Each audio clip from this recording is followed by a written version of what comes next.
Bom dia a todos, bom dia a todas. Grande satisfação estar aqui com vocês.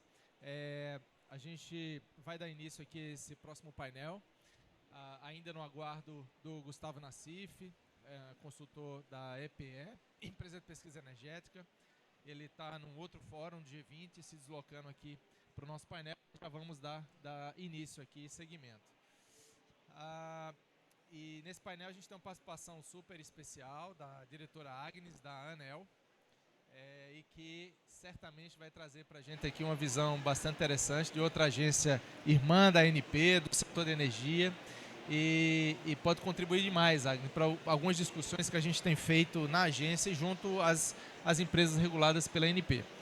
Ao longo do dia de ontem, foi um dia bastante extenso. Para quem acompanhou aqui os debates, foram temas super importantes.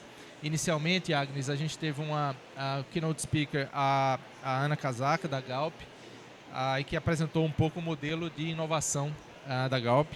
Alguns pontos de destaque foi a necessidade de diversidade mesmo, de profissionais, de pensamentos, até algo que para mim foi muito marcante, que é um pouco considerar a cultura interna também, ela mencionando que determinados departamentos da empresa estão mais abertos à inovação, à mudança.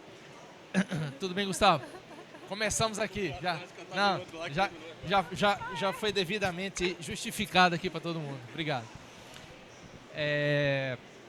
Sobre a diversidade cultural dentro da própria empresa, né? Departamentos com pensamentos diferentes, mais abertos ou menos abertos à inovação, a trazer gente de fora para pensar soluções. Em princípio, a gente do setor público acha que isso é monopólio do setor público, né? Essas barreiras internas, e não é, né? Grandes empresas também têm isso. Também ela mencionou o grande benefício de um modelo de Open Innovation com multiclientes, né? Isso foi também objeto de debate no painel seguinte, que foi apresentado pela Daniela Xavier, o nosso programa NAVE de inovação, que tem essa característica de multiclientes.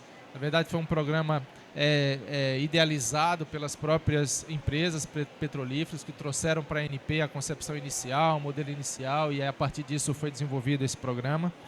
A Dani chamou a atenção também para um ponto que também foi muito marcante, que é para soluções, para problemas complexos, não chamemos especialistas, mas sim outsiders, né? E isso é importante. Talvez vocês dois aqui nesse nosso painel tenham esse papel de muito insider, mas outsider para o sistema regulado pela ANP. Então vai contribuir por demais. O Tiago também ontem falou um pouco, participou do painel, moderou o painel sobre o ecossistema para inovação aberta, em que se discutiu muito esse ambiente. Tiveram aqui presentes, além da Fundep, que é a gestora do nosso programa de inovação, a MineHub e a Beta I. O MineHub trouxe alguns pontos super interessantes, né, do setor de mineração e como se deu esse modelo de inovação junto com diversas empresas nos mais variados níveis e as dificuldades para isso, as soluções que foram encontradas, foi bem interessante. Os desafios tecnológicos na energia, esse foi um painel também super interessante, que é os desafios, mas também as oportunidades para um modelo multicliente de inovação, até a oportunidade de startups, empresas de participar e interagir com diversas empresas ao mesmo tempo, acesso a múltiplos dados ao mesmo tempo, isso foi bastante discutido. A transformação na formação de novos talentos foi também objeto de um painel do nosso programa de recursos humanos, uma visão sobre o futuro.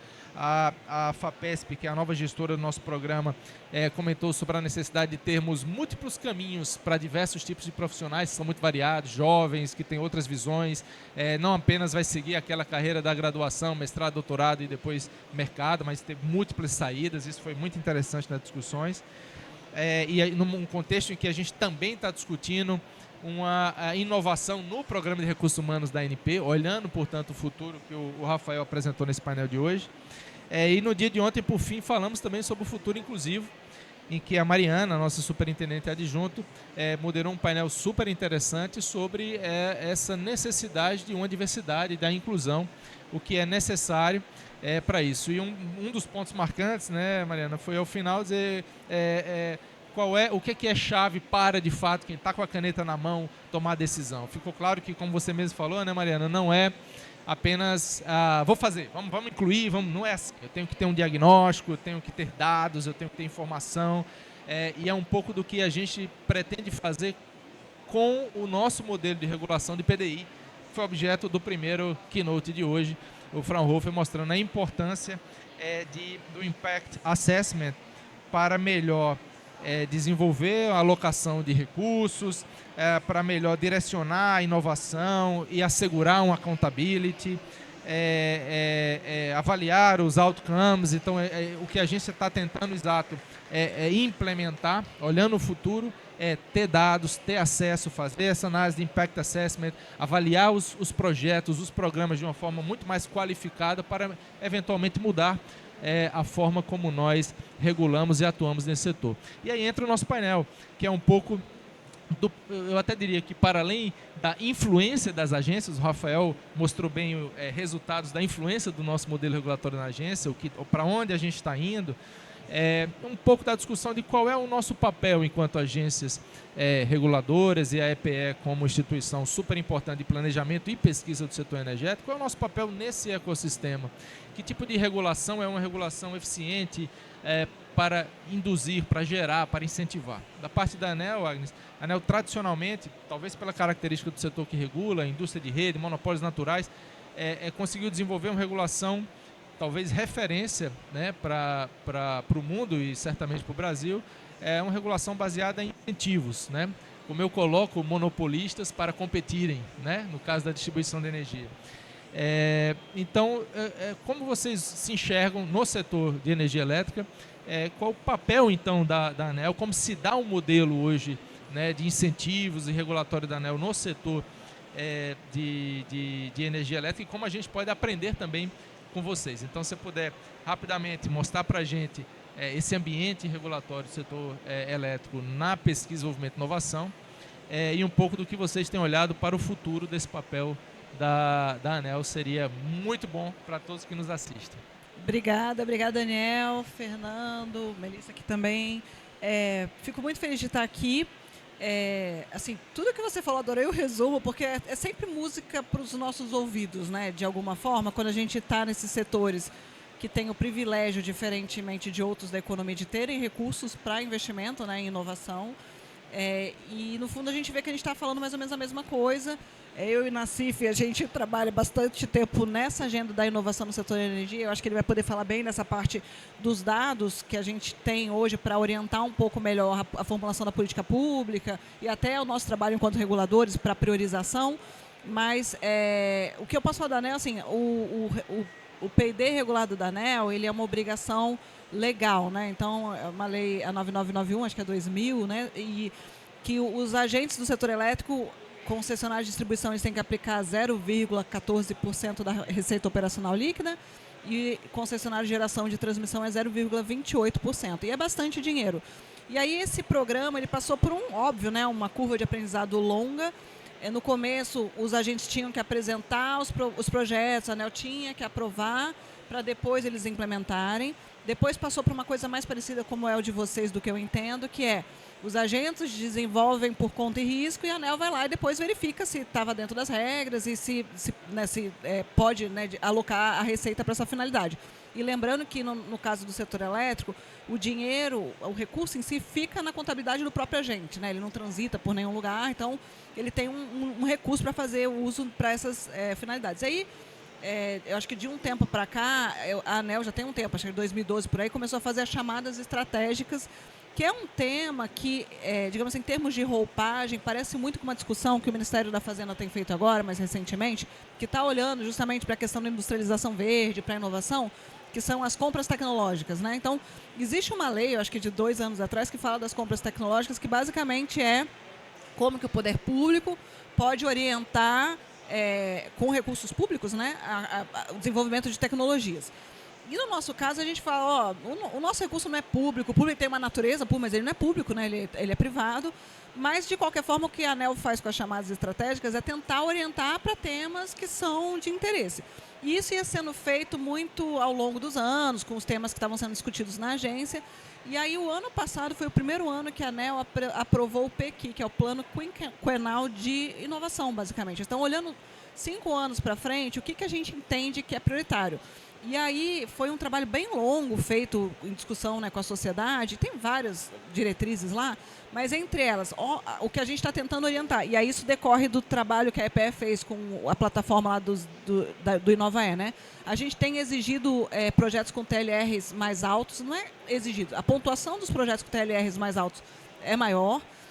E a gente priorizou temas que podem ser exclusivos do setor elétrico, por exemplo, que tem a ver com regulação em si, que é modernização de tarifas, mas tem questões que transcendem, que tem hidrogênio, tem digitalização, tem a parte de redes, né, genericamente. Então, assim, e aí o que eu acho legal, que a gente estava conversando aqui, né, Fernando e Daniel, aqui, hoje não tem como a gente falar de setor elétrico sem falar de setor de energia, do jeito que a gente não pode falar de óleo e gás sem falar de energia genericamente falando, né? Então, e aí a gente tem hoje cada vez mais agentes no setor elétrico que são da indústria de óleo e gás e não tem, eventualmente, a obrigação de fazer os projetos de P&D, mas principalmente as chamadas estratégicas, elas são orientadas para trazer recursos. O agente tem que apresentar o projeto indicando as fontes de funding e ele tem, digamos assim, alavancar o recurso que ele está usando do P&D.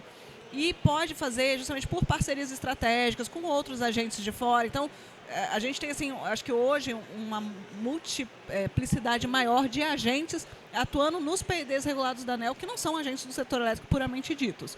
Então, estava comentando com você ontem que acho que o chamado estratégica mais recente que acho que tem causado bastante discussão foi justamente a do hidrogênio. Na mesma lógica, TLRs mais altos, e aí lá a gente priorizou plantas pilotos para hidrogênio e peças e componentes, sendo que planta piloto tem a obrigação de você ter um modelo de negócio, ou seja, ter um off-taker, não é só você fazer uma planta piloto, você tem que já mostrar qual é a finalidade, e dos projetos apresentados a gente viu que é muita coisa para a indústria química, tem questão para mobilidade, para combustíveis avançados, então umas coisas bem legais assim. E na parte de peças e componentes, o depósito da patente. Então, assim, meio que amarrar um pouco o que você quer como produto daquela inovação, que ficou bem interessante. E aí foram, acho que 25 projetos apresentados, então são 18 dessa parte de plantas pilotos e 5 de componentes.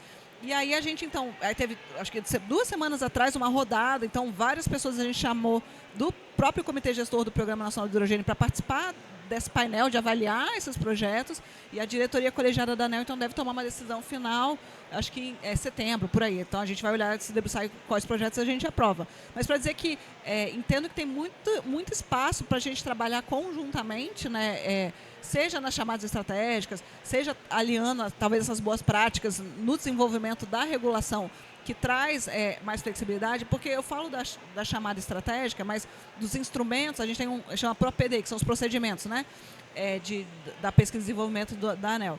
Então tem a chamada estratégica, mas tem os projetos do jeito que são, que nem no caso de vocês, que os agentes podem apresentar, tem a parte de startups também. Então tem várias coisas que a gente pode fazer, e uma coisa que eu acho legal que vocês trazem muito forte é a questão dos recursos humanos, que a ANEEL acho que não tem, né, um programa voltado para isso, que eventualmente seja uma coisa interessante.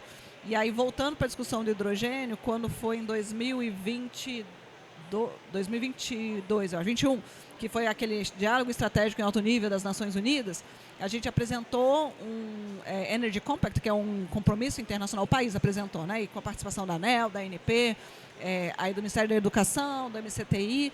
E aí, justamente, um dos pilares era a parte de capacitação, e o pessoal do MEC fez um trabalho muito legal de justamente já mapear todas as, digamos assim, nos currículos das universidades, onde tem temas que podem ser incluídos que têm a ver com hidrogênio, mas a mesma coisa para escolas técnicas. Então, quando a gente fala hoje de capacitação, a gente tem, eu acho que um histórico de política de educação que é muito voltado para colocar as pessoas na universidade, mas nesse mundo que hoje o mercado de trabalho está mudando e que a inovação está acontecendo em vários lugares, eu acho muito bom esse olhar da gente capacitar as pessoas para atividade econômica, independentemente se é universidade ou se não é. E aí eu acho que da nossa parte a gente tem que estar bem atento em se ajudar. Então eu fico feliz que vocês tenham esse programa, é algo que a ANEEL pode se inspirar com certeza. Muito bom, Agnes. Bastante interessante. Veja, na ANP, o nosso modelo, na verdade, é um modelo em que as empresas, sim, por contrato, têm a obrigação de investir.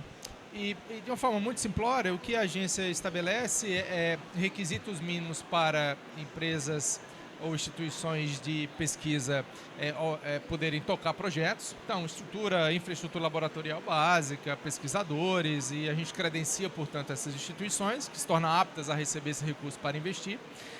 E, óbvio, áreas de conhecimento e temáticas, de uma forma geral, que as petrolíferas podem escolher e ali aplicar.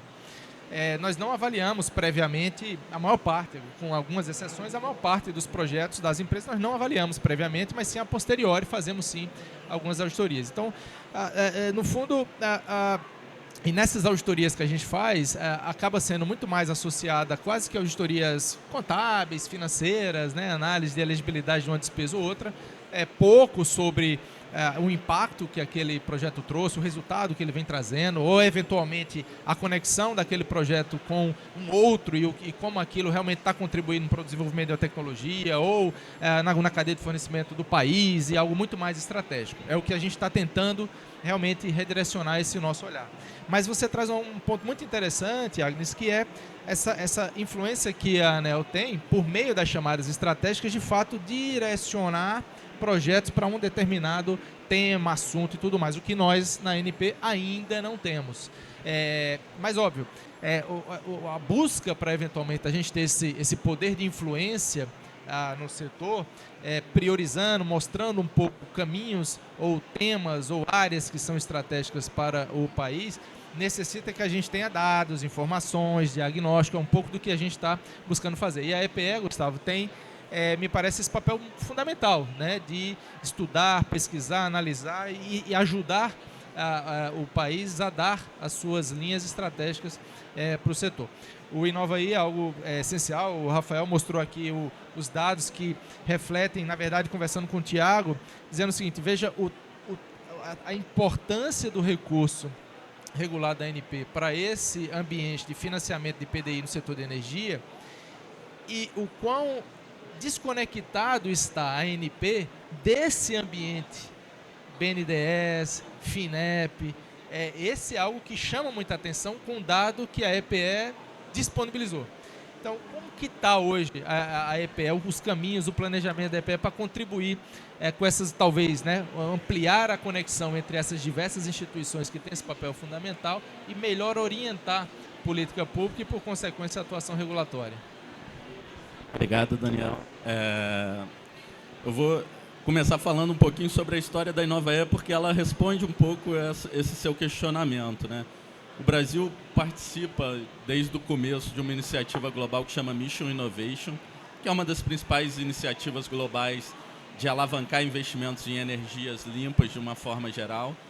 E na época a EPE, e hoje o secretário Tiago Barral era diretor naquela época lá da EPE, foi participar de um fórum e voltou um pouco com um diagnóstico de que, olha, embora o Brasil, a gente saiba que o Brasil invista muito em P&D, em energia, porque a gente sabia, claro, dos montantes que a ANP investe, que a ANEEL, né, não a ANP e a ANEEL investe, mas os programas, né, de investimento em P&D regulado.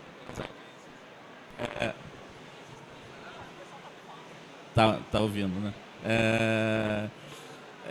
Então, a gente sabia que havia muito investimento, mas não existia uma base única que tentava integrar todos esses investimentos e categorizar ele de acordo com as principais categorias tecnológicas. E aí dialoga muito, Daniel, com aquela sua primeira intervenção, que assim, se a gente não tem dado, né, é difícil a gente gerenciar, orientar, né, eu digo, o recurso é privado, mas nem por isso o poder público deve abrir mão de, eventualmente, direcionar algumas questões. E aí a gente começou um projeto, e aí, embora a Inovaê esteja hospedada na EPE, a gente sempre fala que é uma plataforma cooperativa, então faz parte da InovaE, a ANP, a ANEEL, o BNDES, todos aqueles que fornecem dados para a gente. A gente também tem parceria com o CGE e com a CEPAL nesse processo. Então, assim, é um projeto colaborativo que somos todos proprietários e corresponsáveis pelos dados que estão lá. E esse ciclo ele possibilitou justamente uma aproximação da gente com cada um desses órgãos. Então, a equipe aí do Rafael, o Tiago, a gente sempre bate lá na porta de vocês pedindo alguns dados, alguns esclarecimentos. Mesma coisa na ANEEL, né? Lá com o Paulo Luciano e equipe. E, ao fim desse processo, a gente conseguiu construir uma base de dados que nosso grande objetivo no começo, e aí a Agnes hoje está como diretora da ANEEL, mas na época ela era da Secretaria Executiva do MME, eu sempre citava ela como uma grande patrocinadora desse projeto, porque ela foi uma apoiadora de primeira hora desse projeto.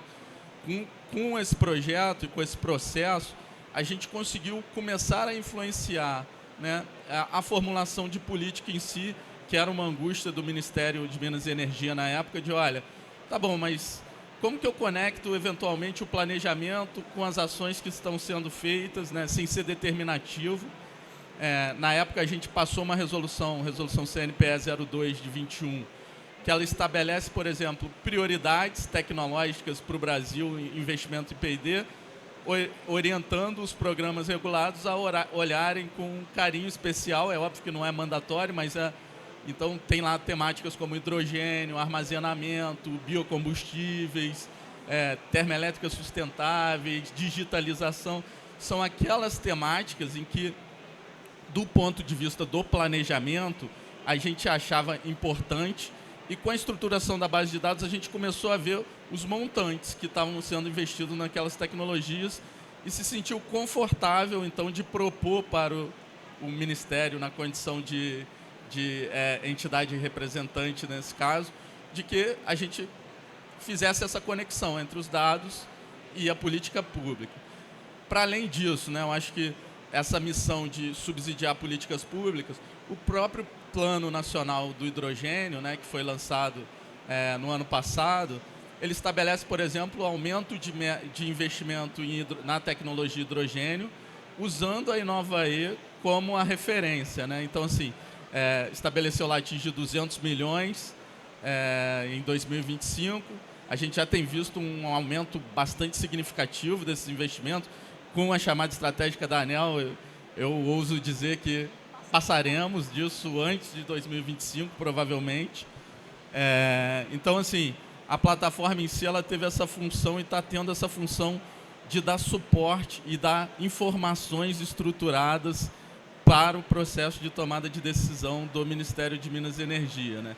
Além disso, ela ajuda também a dar clareza e informações em algumas discussões que às vezes faltam um pouco esses dados, né? E aí eu posso citar, por exemplo, né, no nosso último ciclo de atualização, a gente deu uma olhada nos dados da ANP, e um dos destaques que a gente coloca lá no fact sheet olha, os recursos da ANP, na metodologia como a gente está colocando aqui, eles têm apresentado uma migração de expertise do óleo e gás para outras tecnologias limpas. Então, hidrogênio está crescendo muito, projetos até de eficiência energética, enfim, aumentando percentualmente no total daquele portfólio, o que é uma sinalização super legal e super útil para essas discussões de que, assim, para financiar a transição energética, a gente precisa ter recursos, né? Então, a ANP tem, né, do total que a gente tem mapeado lá, entre 2013 e 2022, dá uns investimentos da ordem de 4 bi.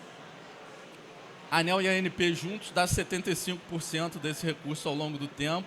Então, assim, são, de fato, né, os programas que estão financiando a inovação no setor de energia, e essa possibilidade de uma migração para as novas tecnologias que vão ser necessárias para amanhã, né?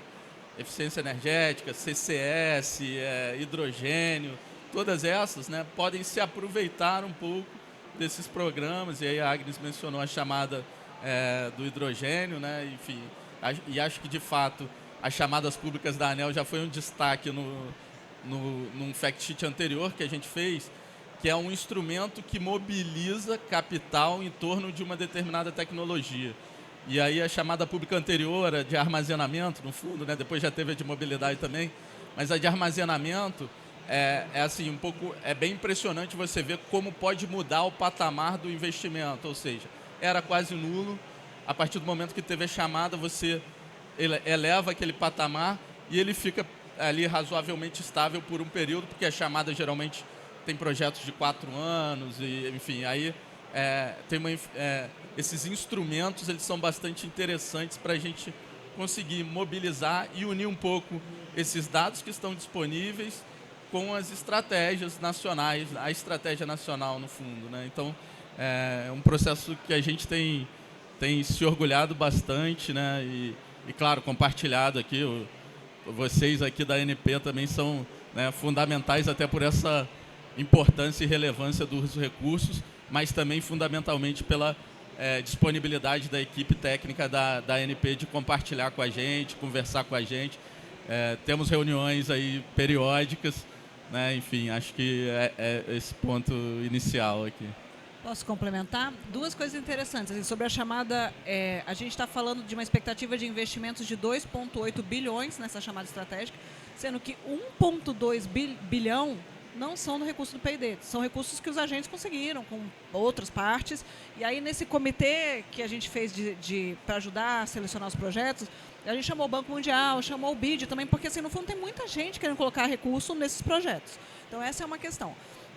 E aí, a outra que eu queria comentar tem a ver com para onde está indo o Inovaê, né, Gustavo? Se você puder ajudar, porque é aquilo que eu estava conversando com você ontem. Hoje, na agenda do G20, né, em que o Brasil preside lá o grupo de transição energética, um grande pilar é a questão da justiça da transição energética, né? Então, como é que a gente faz para esse movimento que a gente passa, não só não deixar ninguém para trás, que é a narrativa dominante, mas, assim, mas, no fundo, no nosso caso, um país com muita desigualdade, trazer as pessoas, né, incluir as pessoas. E aí, a gente discutia muito no Inovaê uma nova categoria, ou como a gente pode trazer elementos para mostrar, por exemplo, diversidades regionais, se a gente está diminuindo a desigualdade. Então, assim, não é só o dado puro da inovação, mas talvez olhar um pouco para esse impacto na sociedade. Aí, se você quiser dizer como é que está esse estágio da discussão, porque eu também não estou acompanhando de perto. Então, vamos lá, né?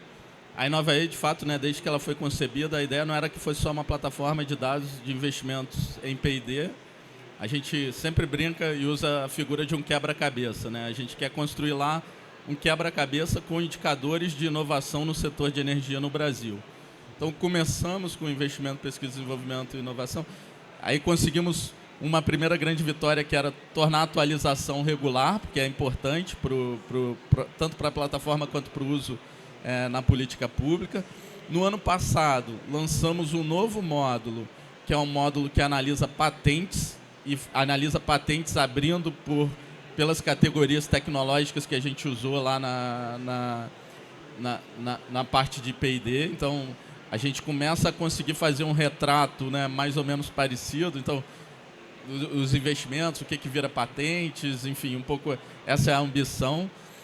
A gente tem algum investimento hoje em tentar abrir dentro da plataforma o que é investimento em P&D de fato e o que é investimento em demonstração, para ver também essa questão das escalas dos projetos e como que isso está evoluindo, porque um dos grandes desafios que a gente tem na transição é dar escala, né? Então, a gente queria ver desse total o quanto é em projetos de fato que vão dar escala, que acho que é uma preocupação que tanto a ANP quanto a ANEEL tem tido nos projetos lá, né? Então, essa é uma questão. A regionalização, ela está no nosso radar, mas a gente ainda não conseguiu avançar, porque a nossa estrutura lá tem sido muito de vamos fazer um módulo, consolidar e depois partir para o outro, para a gente conseguir dar essa perenidade, mas assim, a ideia ao longo do tempo é tentar fazer isso, né? E claro, contando com a ajuda de todos os parceiros e fornecedores de dados lá, para a gente conseguir ampliar esse mapa. E é isso, ser uma dimensão da transição energética, é a justiça e tal, e como que a gente vê o impacto desses investimentos na transição do ponto de vista da distribuição geoespacial, mas também da disposição social, né, no fim das contas. Então, é nosso objetivo, mas nosso objetivo ainda não do curto prazo.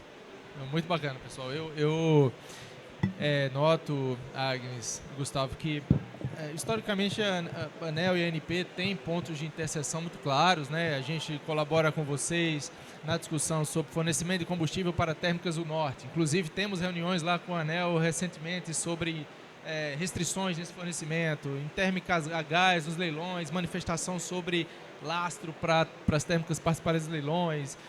O eólica offshore, estamos discutindo lá as declarações de interferência, o papel de cada instituição nesse momento. No hidrogênio a mesma coisa. Cada momento que se passa parece que a gente está se conectando muito mais. E no contexto de transição, o setor de óleo e gás está muito envolvido com o setor elétrico. Eu tenho certeza que empresas de óleo e gás que já se veem como empresa de energia têm batido muito mais a porta do setor elétrico na ANEEL, o que demonstra essa necessidade até de maior conexão e coerência entre as nossas regulações. A EPE, no fornecimento dessa visão de planejamento, tem um papel fundamental. Por outro lado, a gente tem o necessário, a tradição, né, de um órgão estatal e público de ter todos os seus procedimentos, os seus ritos, um rito regulatório, muitas vezes questionados pela lentidão, né, e no contexto que precisa de muita agilidade. Agnes, apenas para a gente encerrar, que são painéis extremamente rápidos, nesse contexto de necessidade de agilidade na regulação, para entregas ágeis, né, um mercado muito dinâmico, principalmente nesse contexto de transição, associado a todas as restrições que as agências têm passado sobre os mais variados aspectos, orçamento, pessoal, salários, como a ANEEL tem lidado com esse ambiente, trabalhado nesse ambiente, focando esse novo contexto, mas diante dessas restrições. Eu faço essa pergunta, Agnes e Gustavo, de fato provocativa, no contexto em que a gente está, sim, de país e das agências, eventualmente fugindo um pouco do painel, mas nem tanto, porque o que estamos tratando aqui é dessa influência das agências dentro do papel de regulação para entregar para a sociedade o que se busca da gente, mas no contexto também de muita restrição. Então, fala para a gente rapidinho esse ambiente. Essa sua pergunta é muito boa, assim, quando a gente fala muito de inovação e aí vendo o trabalho que o pessoal lá do Ministério da Fazenda está fazendo, mas o pessoal, acho que Senai também, é muito olhando aquele, digamos assim, as lições aprendidas ou propagadas pela Mariana Mazzucato das missões de inovação e tal. E aí uma frase que eu gosto muito da Mariana, que ela fala que o Estado ineficiente é uma profecia autorrealizável, se a gente, no fundo, fica sucateando o Estado, né, e questionando a capacidade do Estado de lidar com esses desafios. E aí não podemos não falar sobre a valorização da regulação, né, o movimento que a gente passa. Por que eu estou falando sobre isso? Porque, no fundo, a equipe, na ANEEL e possivelmente na ANP, que lida com inovação, é uma equipe muito enxuta. Né? Então, assim, é um desafio, por exemplo, as contribuições que a gente recebe, acho que para o hidrogênio foram, sei lá, 900 contribuições, era muita coisa para o pessoal analisar e poder fazer a seleção dos projetos e tal.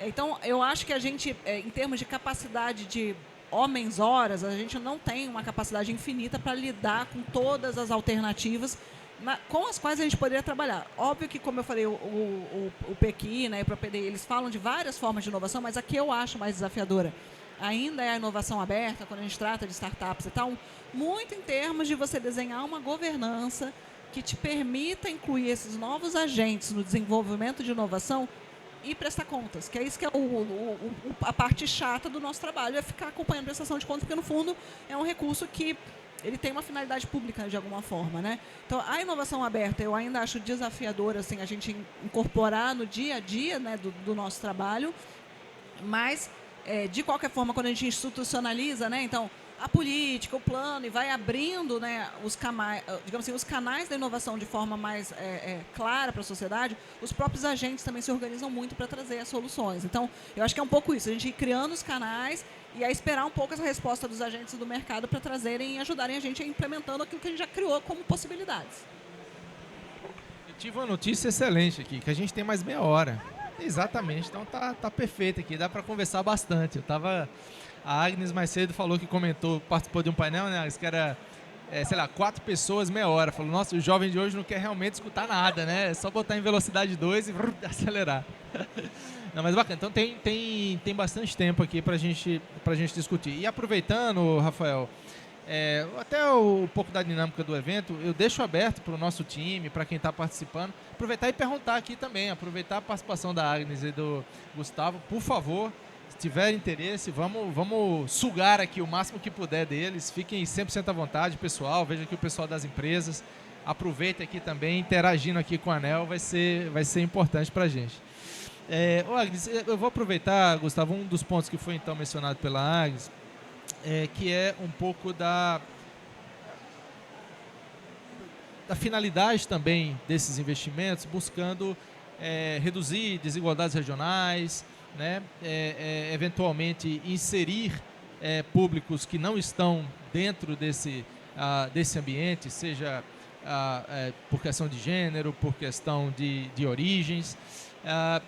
Esse é um ponto que a EPE tem se dedicado, né? Me parece que é um dos pontos do Inovaí que tentar agregar isso. É uma informação, são dados importantes de serem colhidos para poder a gente direcionar um pouco mais. E aí, no caso da ANP, a gente tem mapas, né? O Rafael hoje apresentou um mapa dos programas de recursos humanos da agência, são 54 programas, 12 estados da federação. E era um mapinha de calor também, mostrava onde estava concentrado mais ali a quantidade de programas em vigor. E basicamente a região sudeste domina, naturalmente pela localização, né, onde está realmente pujante o mercado de óleo e gás no Brasil, Rio de Janeiro, São Paulo, domina boa parte dos programas de recursos humanos e também de projetos de PDI. Não apenas instituições credenciadas, mas também investimentos em pesquisa, desenvolvimento e inovação. Tem muita concentração nessa região do país. No contexto da necessidade de reduzir desigualdades regionais, mas sobretudo também de uma transição energética que nós precisaremos sim maximizar o uso de recursos renováveis locais, regionais inclusive, como a gente conseguiria, né, com o nosso poder regulador, influenciar nessa alocação de recursos, olhando regiões, vocações regionais e eventualmente sim, interferindo numa decisão, como a Agnes comentou, que aí é onde a gente tem muita similaridade, em decisões dos agentes regulados de onde alocar o seu recurso privado. Qual seria, Agnes e Gustavo, assim, um modelo interessante de influência da agência para melhor direcionar, não apenas em temas, temáticas, gaps tecnológicos, mas também olhando regiões e eventualmente incentivando investimentos em regiões do país nesse contexto de transição também. Começa ali pelo Gustavo. Eu acho que, de fato, é um ponto fundamental, né, Daniel? Salvo engano, no caso da ANEEL, a própria lei estabelece que um percentual dos investimentos tem que ser alocados para a região norte, nordeste. Acho que tem um percentual de obrigatoriedade, porque, de fato, quando a gente vai falar de transição energética, a gente está sempre pensando assim, olha, o Brasil é um país com uma diversidade de recursos absurda, né? A gente é o segundo maior produtor de energia hidrelétrica, a quarta maior produção agrícola do mundo é o Brasil, então o potencial de bioenergia é gigante. A gente tem todas essas descobertas do pré-sal, de óleo e gás. Enfim, a gente vai ter soluções específicas aplicáveis para cada região, né? Então, a gente pensar em como espacializar isso para que as localidades lá tenham a capacidade de desenvolver soluções que se apliquem ao contexto específico, né? No fim do dia, as soluções têm que ser contexto específica, né? Porque não adianta a gente chegar lá no, sei lá, vamos dizer um problema do setor elétrico clássico, né?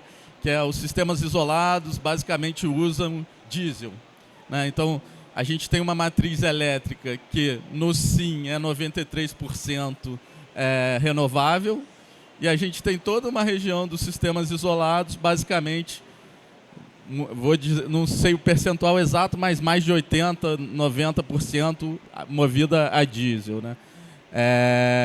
Então, a gente tem um problema específico lá para o norte, região norte, onde estão esses sistemas isolados. E quais as soluções que se aplicam lá para as necessidades, né?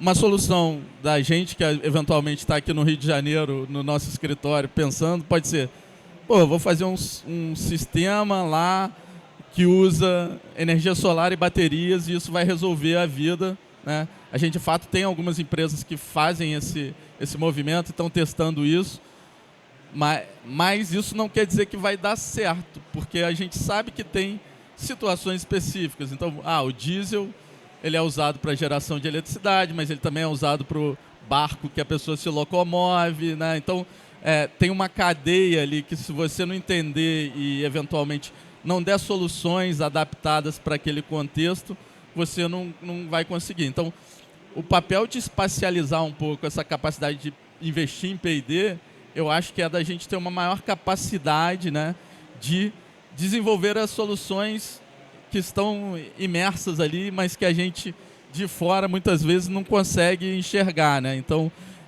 eu julgo muito relevante.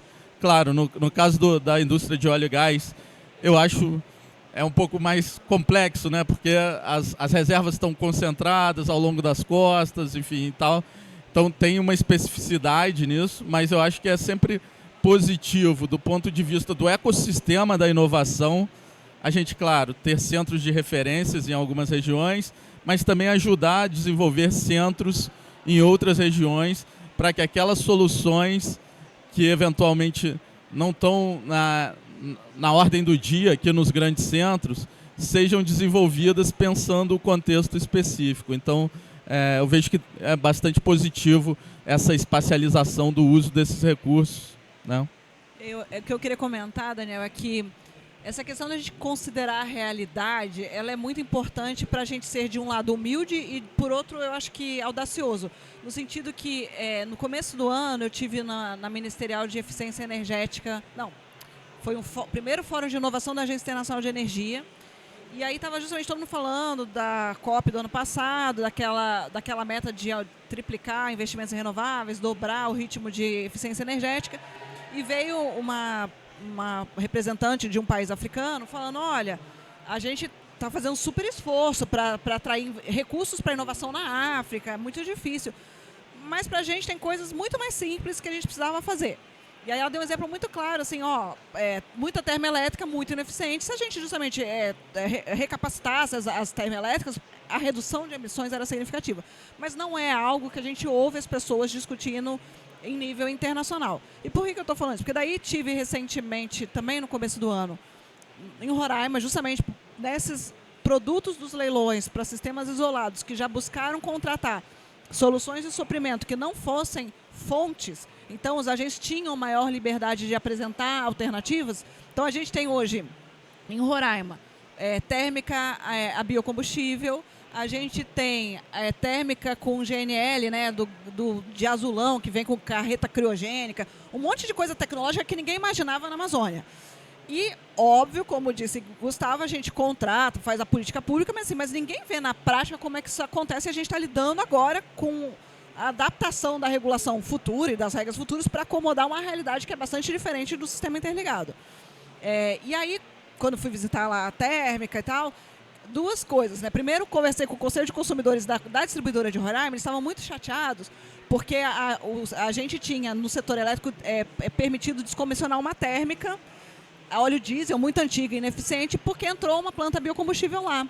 E eu falei, mas não é ótimo, essa planta não está funcionando, mas ela está com muito problema, ela liga e desliga muito. Aí conversando com o empreendedor, não, é porque a gente está com um problema de sincronização das duas caldeiras, porque aqui tem não sei o que lá de duas caldeiras, e eu não sou engenheiro, mas ele estava explicando isso. Eu falei, mas o meu problema é que a minha caldeira, ela é da Alemanha, e eu só posso parar e dar manutenção com o cara vindo da Alemanha aqui para resolver essa caldeira. E a moça do Conselho de Consumidores me falou assim, eu falei, mas gente, caldeira no setor elétrico, né, geração com biomassa, assim, não tem muita novidade nisso. Mas é que aqui na Amazônia, óleo de palma, assim, a gente não tem, assim, não tinha, são muitas inovações tecnológicas que a gente está implementando no setor para produzir energia de uma forma diferente, que a tecnologia que existe não é feita para isso. E aí encontrei lá o senador e o deputado que resolveram acompanhar a gente nessas visitas técnicas, e aí lá na planta da Eneva, justamente, eles estavam contando para a gente, não... E aqui a gente teve que trazer os engenheiros eletricistas, eu acho, de outra região, porque não tem aqui na Universidade Federal de Roraima um curso de engenharia elétrica. Então, e aí aí eu falei pro deputado, eu falei assim, então eu acho que uma coisa fácil você fazer é conversa aqui com o reitor, ver se não abre a cadeira, porque, no fundo, eles estão gerando muito conhecimento na região. E assim, o conhecimento que pode ser útil e difícil da gente implementar agora nesse comecinho, né, com esses projetos dos leilões, ele pode ser muito útil para a gente em outras regiões, da Amazônia, de Floresta, o que quer que seja, mas para muitos outros países. Então, assim, a gente é bombardeado por essa discussão. E aí a ANEEL tem, digamos assim, uma competência relevante de eletrificação, de integração de redes, e a gente está trabalhando por isso, todo mundo nesse desafio. Aí, resiliência de rede, tudo isso que vocês sabem bem. Mas, assim, tem muitas alternativas. E aí as alternativas, elas passam pelo setor de óleo e gás, passam pelo setor elétrico. E outros setores, eventualmente, também. Então, esse é um paralelo. E o outro que eu acho interessante, talvez o Gustavo possa mencionar, que tem a ver com a questão da desigualdade, tem a ver com o G20 também, que é essa discussão da transição justa, que é o trabalho que eles estão fazendo sobre pobreza energética. Eles pediram para eles virem apresentar na ANEEL, né, o relatório, e uma coisa que ficou muito clara lá é assim, boa parte das pessoas das camadas mais pobres gastam um percentual da renda muito grande com GLP, basicamente, com combustível para cocção. E a gente, no mundo, ouve falar assim, é cocção elétrica. Eu falei, gente, não faz sentido cocção elétrica no Brasil, né? Para que, assim, energia elétrica não é barata necessariamente para o consumidor, né, no Brasil. Só que quando você vê o quanto que o consumidor paga, né, no GLP, eventualmente pensar numa alternativa é relevante. Então, hoje teve até ontem no Ministério uma discussão sobre cocção limpa, e aí, conversando com o pessoal do Banco Mundial agora, falando sobre cocção elétrica, o que eles estão falando? Na África, existe, por exemplo, umas panelas de pressão que já vem com, tipo assim, um medidorzinho lá e que você tem um pré-pago que, no fundo, o cara vai usar aquela panela elétrica no horário do almoço, que ele não sobrecarrega a rede, então você não precisa aumentar a rede para isso. E, no fundo, é um uso eficiente da energia elétrica para uma finalidade super relevante. E aí tem toda a questão de saúde e tal. E aí você pode, então, tirar, por exemplo, lá, coque de carvão, sabe o que eles usam para cozinhar? Lenha, né? Lenha e tal. Mas aqui a gente pode substituir o GLP, que no fundo, em termos de comprometimento de renda, compromete muito. E aí no que cabe a ANEEL? Aí a ANEEL lá está na inovação, como que a gente pensa em tarifas modernas. Então, assim, eu posso pensar numa tarifa específica para cocção na hora do almoço? Eventualmente posso. Então é isso, assim, a gente no fundo tem que fazer esse trabalho, que é enxergar um pouco mais o todo, mas assim, ter a humildade de enxergar a nossa realidade como diferente das outras. E que tem talvez inovações muito mais simples que a gente possa fazer, que tragam um efeito de descarbonização e de inclusão muito maiores, em verdade. Bacana. Tem um outro ponto, Agnes e Gustavo, que eu queria escutar de vocês também, uma visão, que diz respeito a uma discussão do presente, que é a necessidade de se conectar a política energética com política industrial no país, né? Isso é, se a gente vai produzir hidrogênio, não vamos exportar hidrogênio, vamos exportar um produto de valor agregado, o aço verde, né? Isso é um baita de um desafio para o nosso país, conseguir sim conectar essas duas políticas. No nosso mundinho ANP de regulação, de boa medida, a gente procura fazer isso por meio do programa, por exemplo, NAVE, em que a gente traz startups para resolver problemas do setor de óleo e gás, mas junto com uma empresa, eventualmente, na cláusula contratual em que exige que uma percentual do investimento, como o Rafael comentou, em P&D seja com empresa brasileira, já para que haja um investimento em PDI, já com uma empresa que se torna fornecedor de um produto com valor agregado, né, na nossa cadeia de fornecimento aqui nacional. Não necessariamente a gente consegue, ou pelo menos hoje não temos como medir que resultado isso está trazendo. Nosso objetivo é ver para onde isso está nos levando e, eventualmente, modificar cláusulas contratuais, dar novos incentivos para tentar conectar melhor essa política energética com a industrial.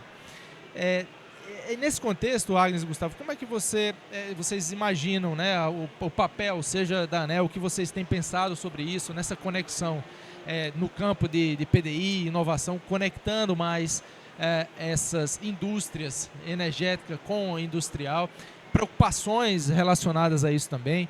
Vou dar um último exemplo também, estava conversando com o Tiago ali sentado, né, Tiago? A gente falando sobre uma tecnologia que o Brasil realmente é líder, que é as árvores de Natal e projetos de eletrificação de árvore de Natal, e que a gente já tem projeto pronto, mas eventualmente ele é executado em outros países e, para surpresa de quem está executando, descobrem que é o Brasil que detém aquela tecnologia.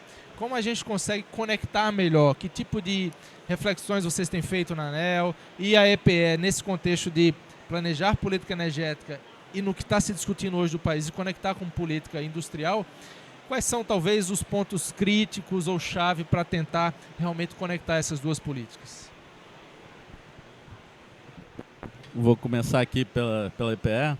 Na verdade, Daniel, acho esse ponto é super relevante, né? Assim, acho que se a gente quer ser protagonista nesse processo de transição energética, a gente não pode querer, por exemplo, continuar sendo um país exportador de commodity. No caso do hidrogênio que você mencionou, a gente tem um super potencial, mas mais do que exportar o hidrogênio, a gente pode e deve tentar exportar um produto industrial mais acabado do que o próprio hidrogênio. Então, eu acho que isso é o que devemos almejar como país, né? Não continuar no modelo primário exportador e evoluirmos para uma economia mais diversificada e mais complexa. Lá pela EPE, a gente tem participou recentemente das discussões do Nova Indústria Brasil, né, que é o plano que o MIDIC elaborou, a política industrial do governo.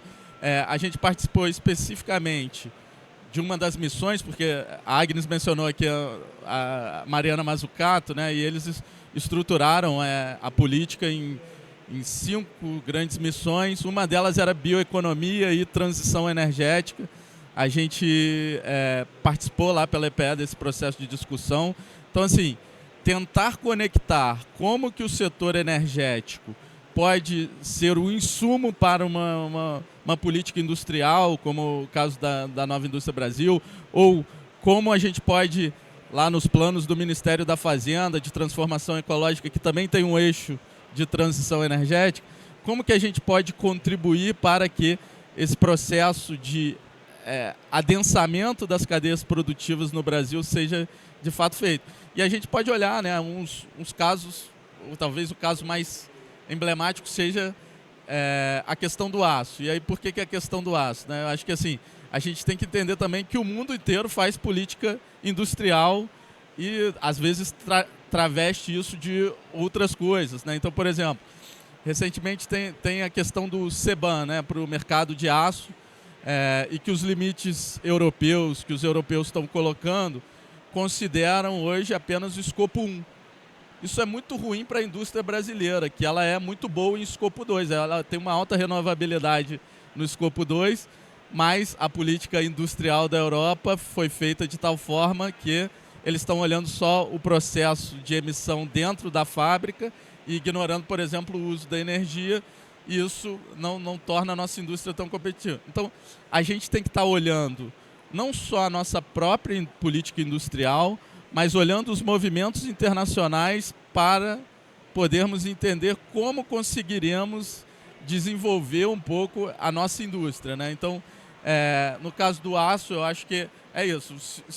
Se o mundo quer hidrogênio verde para fabricar aço, olha, aqui nós temos energia limpa, energia competitiva, né? Segundo os estudos da Bloomberg, lá o Brasil é o país mais barato em custo nivelado de hidrogênio, né, de hidrogênio verde, no caso.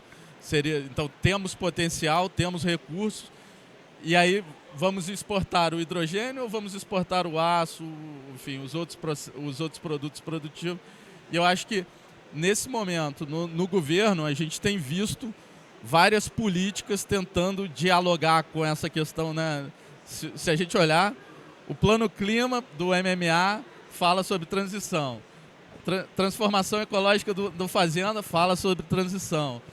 Nova Indústria Brasil fala sobre transição. Se a gente buscar nos planos que estão sendo gestados dentro do governo, todos eles falam sobre transição. Mas como que a gente articula tudo isso para que, de fato, isso se torne uma vantagem competitiva para o Brasil e induza esse desenvolvimento econômico? Eu acho que isso só vai ser construído da articulação de todos esses planos conjuntamente. Um só, né, eu acho que não tem essa capacidade, porque o desafio ele é grande, ele é complexo, né, e é sistêmico no fim das contas. Né? Eu acho que penso parecido, e aí eu estava lembrando, Daniel, uma coisa que eu aprendi muito com o Tribunal de Contas da União, que basicamente a gente tem que institucionalizar a governança, né? E a forma de trabalhar sobre sistemas. E quando a gente está falando de inovação, a gente está falando de um tema de muito longo prazo.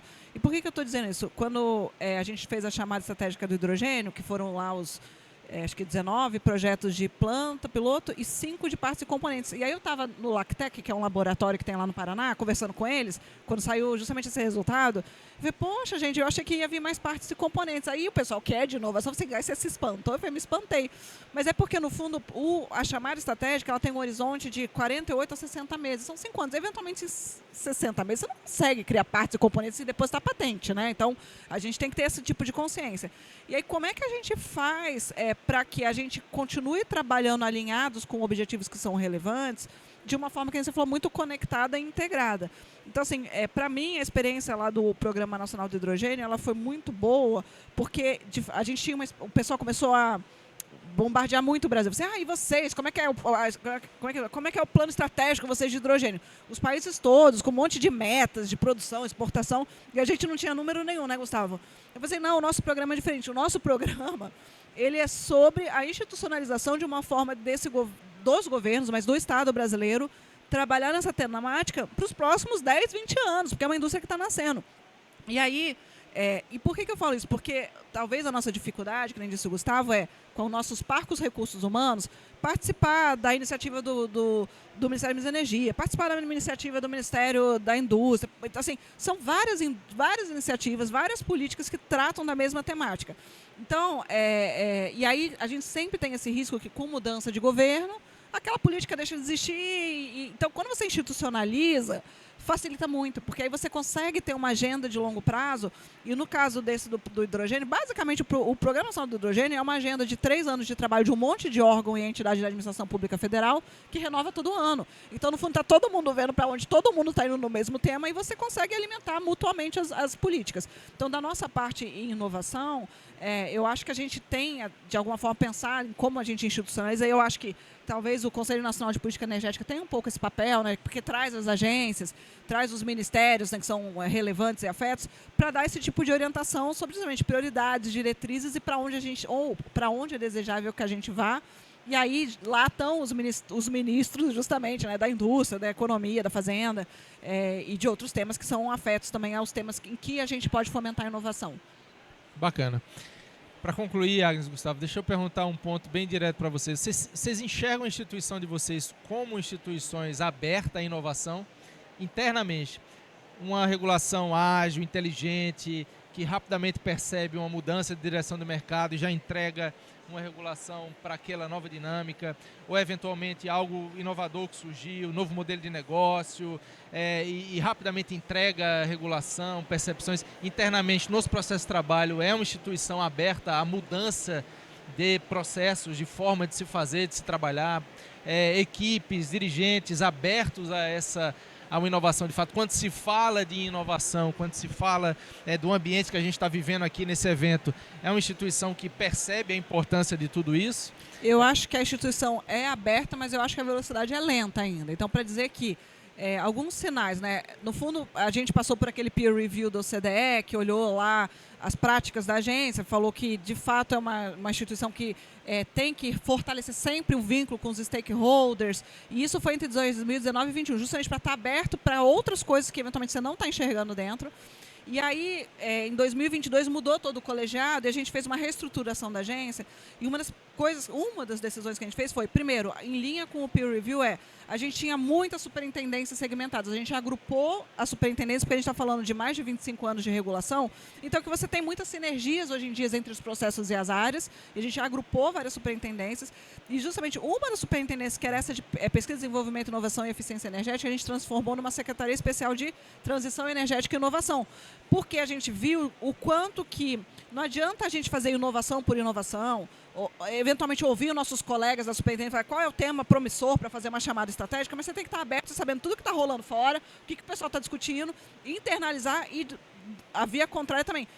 Tudo que a gente está fazendo, a gente poder comunicar melhor. E aí, sobre o P&D, entre as novas orientações do PEQI, tem muita questão da comunicação de resultados. Então, e aí no mundo, né, mais recente, assim, hoje os projetos de P&D, eles têm que fazer uns vídeos muito curtos, assim, sei lá, não sei, 2 minutos, explicando o que eles estão fazendo, para poder botar nas mídias sociais, porque a gente tem, fora a InovaE, que é uma plataforma mais institucional, que quem quiser procurar as informações acha, para você comunicar com a sociedade o que está acontecendo, para as pessoas acharem essas referências e poderem construir em cima disso ou se inspirar, é importante a gente ter esses instrumentos rápidos. Então, acho que a agência ela é rápida no sentido de estar aberta para ir mudando o seu rumo.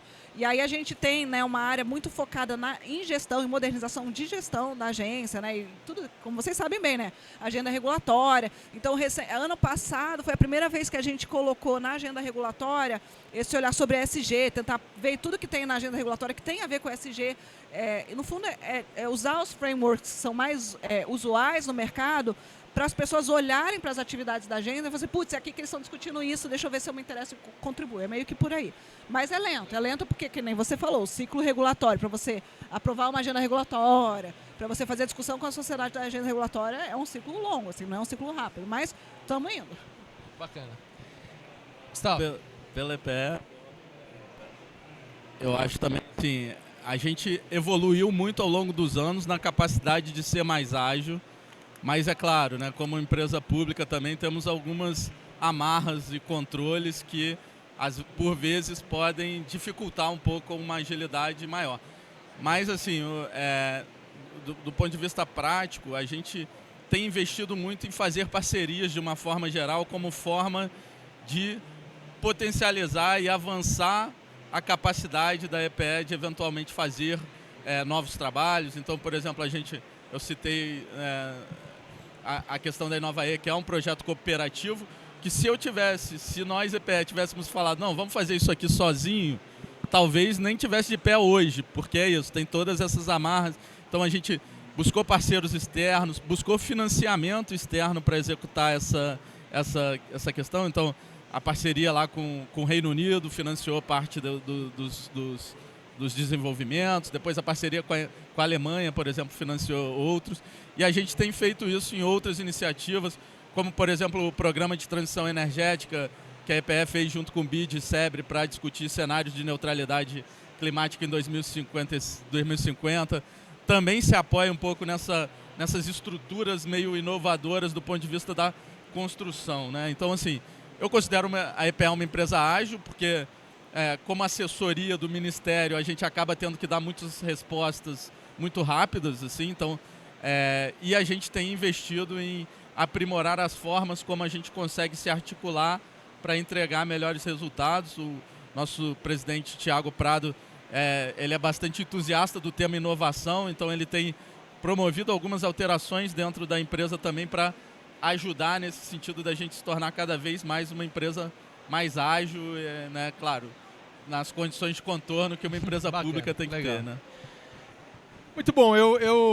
No dia de ontem, eu escutei 2 pontos que diz respeito a um pouco sobre esse ambiente de inovação. Um deles foi no painel, no keynote da Ana Casaco, o Rafael moderava. E um dos pontos, né, Rafael, que foi mencionado era assim, faz e pede desculpa depois, né? E o Mining Hub depois comentou, foi o Thiago que estava com o Mining Hub, ele comentou o quê? Tem hora que é preciso coragem, tá tudo alinhado, mas você sempre vai se esconder numa falta de orçamento, numa falta de pessoal, numa legislação que tem um S ali, e precisa de coragem. Eu queria aproveitar, Agnes, Gustavo, para primeiro parabenizar nossa equipe que está tendo coragem, está muitas vezes pedindo perdão para não pedir permissão, para inovar, para trazer mudança, para tentar mudar o ambiente. Esse evento aqui, a nossa participação nesse evento é um pouco de coragem deles, de trazer a ANP para aqui para dentro, aos trancos e barrancos, sem orçamento, sem apoio. Então é um pouco do que mostra a ANP aqui presente, é um pouco sim de inovação, de mudança, de coragem para fazer diferente diante de tudo que a gente está passando. A ANEEL e a EPE tem muito o que colaborar com a gente tem muito o que colaborar com vocês, é um aprendizado importante para a gente, essa relação, estreitar muito mais o laço, o que a gente observa e tem observado é isso. Agradeço muito a presença de vocês e tem muito mais aqui esses 2 dias gravados, agradeço também o pessoal da EPBR pela oportunidade de transmitir para a gente esse evento, ficar gravado aí para quem puder assistir, nos acompanhar. Mais uma vez, obrigado, Agnes, diretora da ANEEL, Gustavo, consultor da EPE, todos vocês que estão aqui na hora do almoço nos vendo. É uma grande honra tê-los aqui. Obrigado, Agnes.